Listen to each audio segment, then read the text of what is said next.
son mandala. Commence un mandala lorsque tu en as vraiment envie. Choisis le dessin que tu préfères. Choisis les outils, plein de couleurs, des crayons, des feutres, des stylos brillants, des encres. Observe ton état intérieur avant et après. Donc ça veut dire comment tu te sens avant et après ce que ça t'a détendu. Apprécie le silence durant l'activité. Termine le mandala avant d'en commencer un autre. Souvent, plusieurs séances sont nécessaires pour finir un mandala. Les dessins peuvent être agrandis, diminués selon le temps que tu as. Un mandala commence toujours en cercle. Je prends une idée principale et ensuite je vais mettre mes motifs les uns après les autres. Ici, c'est la roue des graphismes qu'on a en classe. Ça peut t'aider à trouver des petits décors, des petites choses à mettre. Et voici des exemples de mandalas. Donc là, ce sont des mandalas avec des fleurs. Tu vois, ça pourrait être un mandala un petit peu de printemps. Donc on met une fleur centrale et puis petit à petit, on met des motifs tout autour. Donc essayons de faire un mandala. Donc la maîtresse a demandé de s'inspirer de Arcimboldo et de voir un petit peu, de faire des mandalas des 4 saisons. Donc par exemple, si on faisait le mandala de l'hiver, je pense dans ma tête, pour moi, qu'est-ce que c'est que l'hiver? Qu'est-ce que je pourrais représenter pour faire l'hiver? Pour moi, par exemple, l'hiver, déjà au centre de mon mandala, je mettrais un arbre qui a perdu toutes ses feuilles. Donc je peux commencer mon mandala comme ça. Je mets mon tronc d'arbre, ses branches.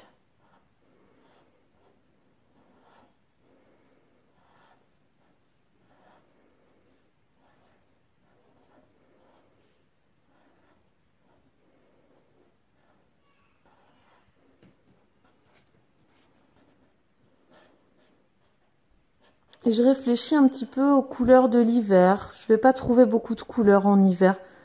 Donc je vais plutôt mettre des couleurs du froid, du bleu, du blanc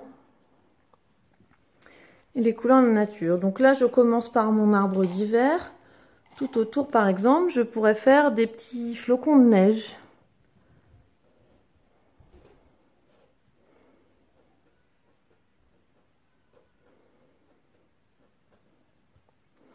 Et je les fais en cercle, tout autour.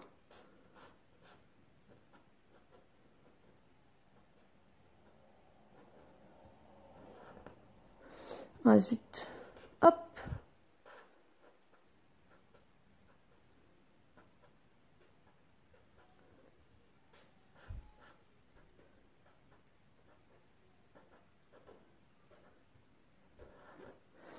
Je peux en faire des plus ou moins gros.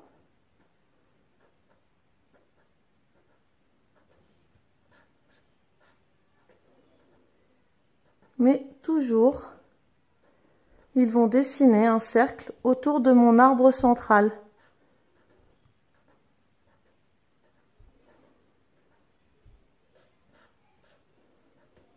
Alors là, je ne prends pas beaucoup mon temps. Toi, quand tu fais ton mandala,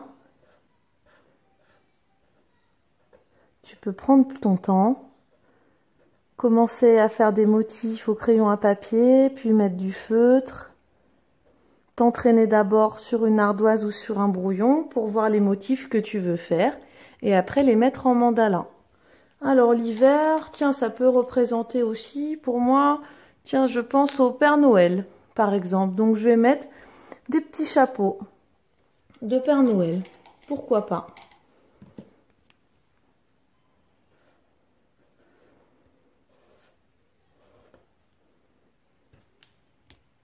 Hop, mes petits chapeaux de Père Noël et j'en mets tout autour.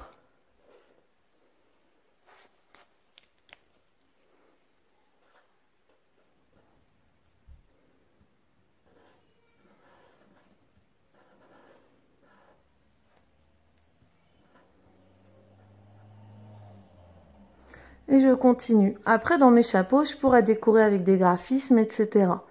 Voilà le but du mandala. Donc là, je ne le finirai pas maintenant.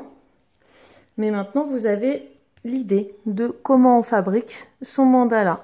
Donc au départ, on réfléchit dans sa tête aux objets, aux choses qui nous viennent. On peut s'entraîner à les faire sur une ardoise, sur une feuille.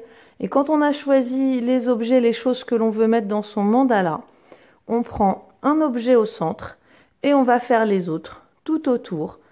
Un étage, un rond par un rond. Et à la fin, j'aurai fini mon mandala tout en rond.